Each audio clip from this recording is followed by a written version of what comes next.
Yeah. And speaking of the decision to go online or in Yeah, person, another question about that is from a parent in Lilburn, Georgia, Michael Rennick, who yeah. says, how nimble do you think schools reasonably must be if they switch between remote learning and in-class learning during the year? It looks like schools may go one way and then have to go back and forth depending on what's happening in the community. So are there adequate plans in place for this kind of adaptability anywhere in the country, do you think? I love this question because I talk about basically adaptive recovery, that once we get through this period, we may have a period until further notice, many years, a year, whatever, that I call adaptive recovery. It's when we learn to adapt, manage, adapt to the virus, manage around it, dance with it, whatever, flatten it, isolate it, whatever it is, we're going to learn better. Masking gets us far, de-densification gets us far, but yeah, definitely we're gonna do that.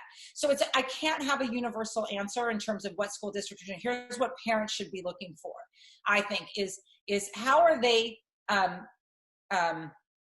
how is the school district dealing with the real digital divide? I mean, what I often say in a crisis is, crisis finds a nation as it is, not as we want it to be, right? In other words, everything that's bad, right?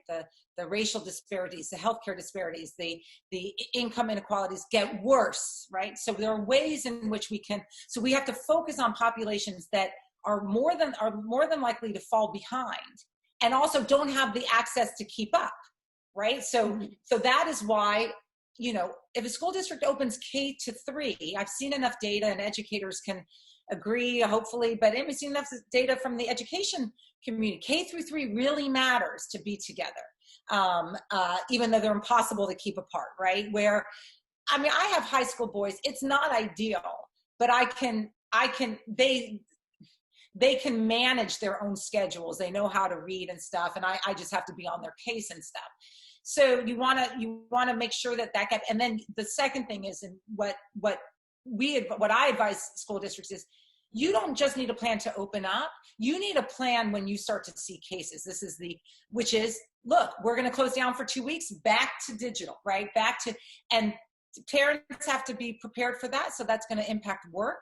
It is why I think employers, if you're a parent and an employer, think about working. I mean, you should be opening up your office now. Your parent employees, it's impossible for them to go if you have that option. So there's a lot of factors at play right now that really do impact the decision. There's no universal one, but this is where school districts need to get really, really nimble and adapt. Mm-hmm.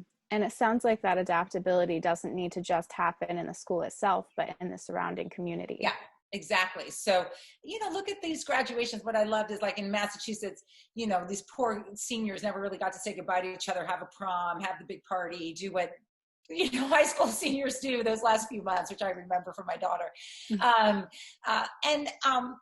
Some communities, like for graduation, they closed all the streets in the main area, the downtown, and everyone came out, and kids were hanging out of cars. I mean, look, we gotta figure this out for them. And I should say, so grateful to the teachers too, who, for the most part, want this to work. They want this to work, and grateful for their flexibility. I mean, the fact that so many teachers and their unions are willing to change calendars or change how they're teaching. That's the kind of adaptability we need.